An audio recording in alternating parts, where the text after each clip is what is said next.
গতকাল থেকে অম্বুবাচী চলছে। আপনাদের মধ্যে অনেকেই হয়তো অম্বুবাচী ব্রত পালন করছেন।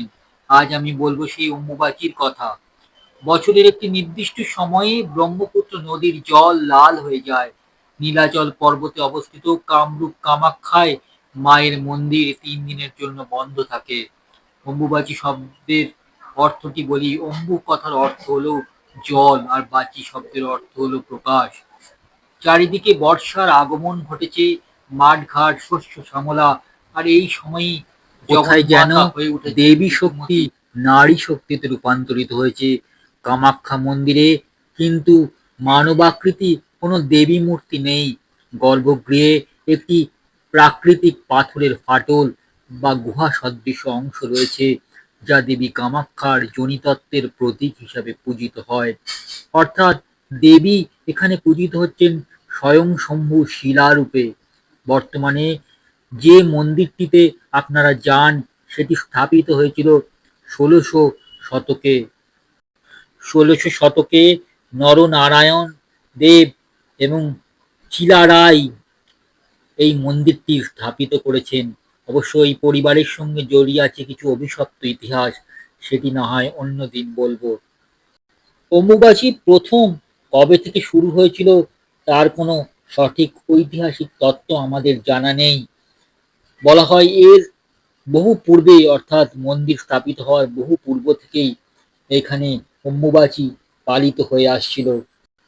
এখন আমি যে কথাটি বলবো, যে পৌরাণিক কাহিনীর কথা উল্লেখ করব, সেটা আমাদের মধ্যে অনেকেই বোধহয় জানি। ঘটনাটি ছিল দক্ষ রাজের কন্যা দেবী সতী পিতার যজ্ঞে উপস্থিত হয়েছিলেন এবং সেখানে গিয়ে তাকে প্রতিনিন্দা সহ্য করতে হয়েছিল। সেই প্রতিনিন্দা সহ্য করতে না পেরে তিনি নিজেতে আত্মহুতি দিয়েছিলেন। শিবের কানে যখন কথাটি পৌঁছেছিল, তখন সতীর বিরহে তিনি তাণ্ডব লীলা শুরু করেন। সতীর দেহ কাঁধে নিয়ে তিনি তাণ্ডব লীলা করতে থাকেন। এহেন অবস্থায় দেবতারা ভীত হয়ে শ্রীবিষ্ণু কাছে উপস্থিত হন। জগতের তারণহার শ্রীবিষ্ণু তখন তার সুদর্শন চক্র দিয়ে সতীর দেহটিকে ৫১টি খণ্ডে বিভক্ত করেন। এই ৫১টি খণ্ড যেসব জায়গায় পড়েছিল, সেই সব জায়গায় এক একটি করে সতীপীঠের উদ্ভব হয়েছিল। এইভাবেই তৈরি হয়েছিল ৫১ সতীপীঠ। আপনারা যদি সতীপীঠ সম্পর্কে জানতে আগ্রহী থাকেন তাহলে কমেন্টস করতে পারেন। আমি ৫১টি সতীপীঠ নিয়ে আলাদা কোনো ভিডিও বানাবো। এখন আসা যাক অম্বুবাচী প্রসঙ্গে। কামাখ্যাতে পড়েছিল দেবীর যোনি অঙ্গ বা জনন অঙ্গ, এবং এখান থেকেই কামাখ্যা পীঠের উদ্ভব। কামাখ্যা অত্যন্ত শক্তিশালী পীঠ।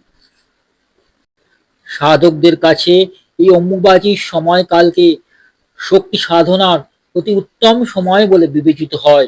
এই সময় কামাখ্যা মার এই অম্বুবাচীকে ঘিরে মেলা বসে। ব্রহ্মপুত্র নদীর জল লাল হয়ে যায়। সত্যিই কি ব্রহ্মপুত্রের জল লাল হয়ে যায়? হ্যাঁ, ব্রহ্মপুত্রের জলে লালচে আভা ধরা পড়ে। কিন্তু বিজ্ঞান যে অন্য কথা বলে। বিজ্ঞান বলে নদীতে লালচে মাটিতে পলি আর খনিজ পদার্থের সংমিশ্রণে জলের রঙের এই পরিবর্তন ঘটে।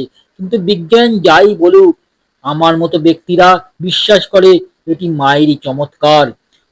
মা যেন জানান দেন তার মাতৃশক্তির। আপনারা কি বিশ্বাস করেন মায়ের লীলা? কমেন্টসে জানান। মা কামাখ্যার আশীর্বাদে আপনাদের সকলের মঙ্গল হোক। নমস্কার।